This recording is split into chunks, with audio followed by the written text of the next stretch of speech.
Irishmen and Irish women. In the name of God and of the dead generations from which she receives her old tradition of nationhood, Ireland, through us, summons her children to her flag and strikes for her freedom. Having organized and trained her manhood through her secret revolutionary organization, the Irish Republican Brotherhood, and through her open military organizations, the Irish Volunteers and Irish Citizen Army, having patiently perfected her discipline, having resolutely waited for the right time to reveal itself, she now seizes that moment and, supported by her exiled children in America and by gallant allies in Europe, but relying in the first on her own strength, she strikes in full confidence of victory. We declare the right of the people of Ireland to the ownership of Ireland and to the unfettered control of Irish destinies to be sovereign and indefeasible. The long usurpation of that right by a foreign people and government has not extinguished the right, nor can it ever be extinguished, except by the destruction of the Irish people. In every generation, the Irish people have asserted their right to national freedom and sovereignty. 6 times during the past 300 years, they have asserted it in arms. Standing on that fundamental right, and again asserting it in arms, in the face of the world, we hereby proclaim the Irish Republic as a sovereign, independent state, and we pledge our lives and the lives of our comrades in arms to the cause of its freedom, of its welfare, and of its exaltation among the nations. The Irish Republic is entitled to, and hereby claims, the allegiance of every Irishman and Irish woman. The Republic guarantees religious and civil liberty, equal rights and equal opportunities to all citizens, and declares its resolve to pursue the happiness and prosperity of the whole nation and all its parts, cherishing all the children of the nation equally, and oblivious of the differences carefully fostered by an alien government which have divided the minority from the majority in the past. Until our arms have brought the opportune moment for the establishment of permanent national governments, representatives of the whole people of Ireland, and elected by the suffrages of all her men and women, the provisional government, hereby constituted, will administer the civil and military affairs of the Republic in trust for the people. We place the cause of the Irish Republic under the protection of the Most High God, whose blessing we invoke upon our arms. We pray that no one who serves that cause will dishonor it by cowardice, inhumanity, or rapine. In this supreme hour, the Irish nation must, by its valor and discipline, and by the readiness of its children to sacrifice themselves for the common good, prove itself worthy of the august destiny to which it is called. Signed on behalf of the Provisional Government, Thomas J. Clark, Sean McDiarmida, Patrick H. Pierce, James Connolly, Thomas McDonough, Eamon Kennett, and Joseph Plunkett. This proclamation of the Irish Republic was read aloud on the steps of the General Post Office in Dublin, Ireland on April 24, 1916, and thus began an insurrection in Dublin, which came to be called the Easter Rising. By the 12th of May of that same year, so a few weeks later, all the men who had signed it would be dead, executed by the British for treason. My name is Billy Reinstatler, and tonight I would like to talk to you, tonight here in Germany where I live, I would like to talk to you about the Irish Revolutionary period, which lasted from approximately 1912 to 1923. During this course, our course on Teaching History Online, I've been developing a graduate-level course on this topic based upon my experiences reading and writing about it throughout high school, undergraduate, and writing my master's capstone on it at Norwich University. The Irish Revolutionary period is of critical importance in the overall history of Ireland and Britain, and there are various political, religious, and military aspects which I'd like to touch on today. To begin with some of the background, Ireland's history as a nation is intrinsically linked with Britain, and the story of that relationship, again, has political, religious, and military overtones. And just to familiarize you with some of the key events which led to the Easter Rising and explain its impact, I want to start all the way back in 1169 when the Anglo-Norman invasion of the immediate area around Dublin occurred. This area came to be known as the Pale, which this is the expression for the origin for the expression beyond the Pale, which today we would consider meaning some sort of behavior that's beyond acceptable norms, societal norms. So when one went beyond the Pale in the 12th or 13th century, that meant they were beyond the reach of this Anglo-Norman law, and so they had done something outside the law. British influence in Ireland continued to spread in the 12th, 13th, 14th, even into the 15th century, One key event being the 1494 passage of Poynings Law, which ensured that the Irish Parliament could not meet without British approval.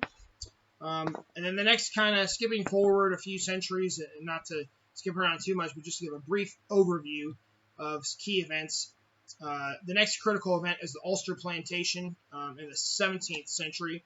This was a period of time in which Scottish and British nobles forced native Irish out of the province of Ulster, which is Northern Ireland today. This occurred at the same time as Oliver Cromwell's conquest of Ireland, which became known as the 11 Years' War. And really, it did begin with the rebellion by Irish Catholics against the British administration in 1641. This was part of a larger war called the War of Three Kingdoms, which was civil wars in Ireland, England, and Scotland, which ended in English victory, but were many deaths of both Irish Catholics and English Protestants. In my estimation, of having studied this for a long time, this period of Irish history, I believe the Irish have a very long memory, and Irish Catholics in particular remembered Oliver Cromwell's forces seizing land and killing throughout Ireland. And so that was a major factor for Irish Republicans during the early 20th century. That is not to say, however, that there were not atrocities on both sides. At the beginning of the war, Catholic forces massacred Protestants in Ulster. But again, these historical memories feature prominently in Irish republicanism in the 20th century, and the religious aspects of this conflict remain controversial today. And we can see the echoes of that after the period I'll talk about, the Irish Revolutionary period, again lasting roughly 1912 to 1923. We get later in the 20th century, and it still remains a problem. Violence in the name of religion, both Catholics and Protestants, in particularly Northern Ireland. But anyway, so Cromwell, following his victory in Ireland, Cromwell and the British Parliament introduced a series of laws designed to force Catholics and other dissident groups, such as the Quakers, to accept the established Church of Ireland, so the Anglican Church, but in Ireland was the Church of Ireland. This included outlawing all Catholic clergy in Ireland, precluding Catholics from owning land, prohibiting them from attending universities and colleges, and it gave primacy to the Church of Ireland. Thus, from a Catholic point of view, England enshrined discrimination into its laws in Ireland.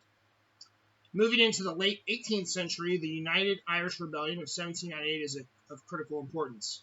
This rebellion was unique because it began with under Presbyterian leadership, seeking to gain freedom from the Anglican Church or the Church of Ireland and its leadership and influence. Additionally, as the majority of Catholics joined the fight, the aims of the United Irishmen expanded to the repeal of the penal laws and greater freedom for the Irish Parliament. This rebellion lasted about 5 months before the British succeeded in putting it down, and one of the major outcomes of the rebellion was the 1800 Act of Union, which merged the Kingdom of Ireland and the United Kingdom of Great Britain into the United Kingdom of Great Britain and Ireland. And what this meant was no Irish Parliament, but a combined Parliament in Britain and less influence for the Irish. Another critical event to understand in the memory of Irish Catholics is the Great Famine, when the potato blight caused widespread hunger and death from about 1845 to 1841. Although some historians argue that the British engineered this famine, and this is definitely a subject of some debate, it is true that the British continued exports of Irish grain and other foodstuffs, which did not alleviate the hunger in Ireland. This is a memory of long-standing for Irish Republicans who would carry out the rising. And indeed, it also led to much of the immigration to the United States. So then moving on, we get to the 20th century, and there are several key events. The first of these is kind of the introduction of Home Rule, which would have given limited self-government to the Irish Parliament, although it would have remained part of Britain. And I believe many Irish Catholics and Irish Republicans who were more moderate would have been satisfied by this Home Rule. And it looks kind of like it would happen. Around 1910, John Redmond's Irish Parliamentary Party gained the balance of power in the House of Commons. It looked like it was possible. Then by the Home Rule bill was introduced multiple times. It was defeated twice, and then the third one was implemented in 1912. In response, Unionists, those typically Protestants who wanted to remain in union with Great Britain, formed what was called the Ulster Volunteers. So Ulster, again, being a province in Northern Ireland.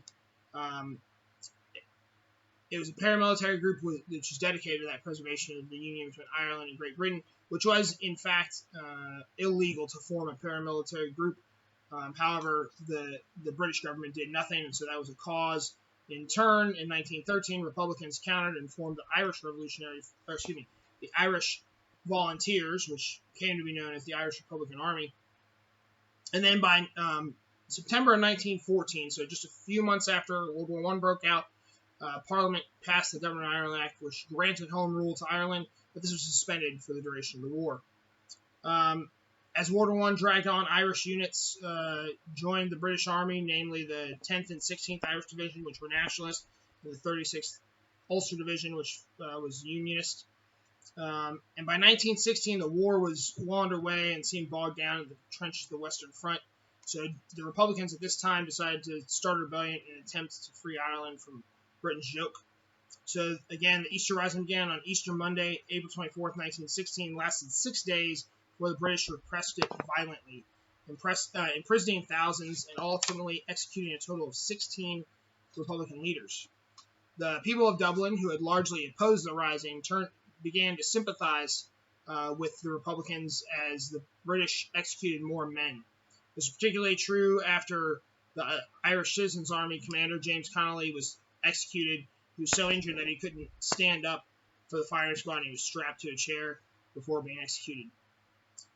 Following the rising, political action shifted in favor of the Republicans as Sinn Féin, which means ourselves alone, was formed in 1917 and gained support in the face of the 1918 conscription crisis, when Britain was seeking to conscript large amounts of Irish men for the war effort.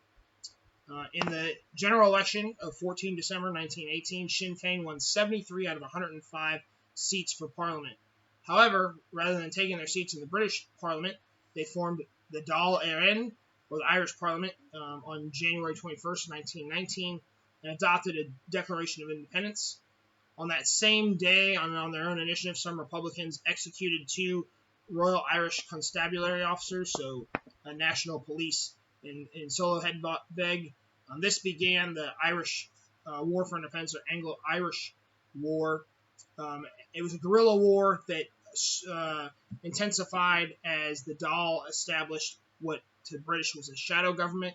They established a government in Ireland under Irish rule, and there was a series of just really executions and ambushes was the order of the day during the Anglo-Irish War, Irish War of Independence. This lasted until July of 1921, when a ceasefire began. Negotiations lasted from July until December, and a treaty was signed on 6 December 1921. This was challenging, though, for Irish Republicans because in May of 21, a petition of the 6 of the counties of Northern Ireland had kept Northern Ireland as part of Great Britain, and this led to a civil war in Ireland following the Anglo-Irish War, which lasted until May of 1923, with the Irish Free State ultimately coming out ahead. But it was very violent, as brother turned on brother, former comrades in arms fought each other, and there were many executions and assassinations, as had been the case in the Anglo-Irish War. So these are some of the major events. Really, after 1923, the Irish Free State was established, partition was established, and there wasn't much changing that. However, we see throughout the 20th century, the Ulster Volunteer Force, the Irish Republican Army continued to battle back and forth throughout time, and then really this animosity between Irish Catholics and Protestant Unionists lasted until the 1998 Good Friday Accords, which put a peace, mainly brought peace about in Ireland. So to me, this is a fascinating period in Irish history. I've enjoyed studying it throughout much of my life, and I think it is controversial still because of the religious and political overtones, but it's important to understand its impact on Ireland and Britain's history to this day. Thanks for watching.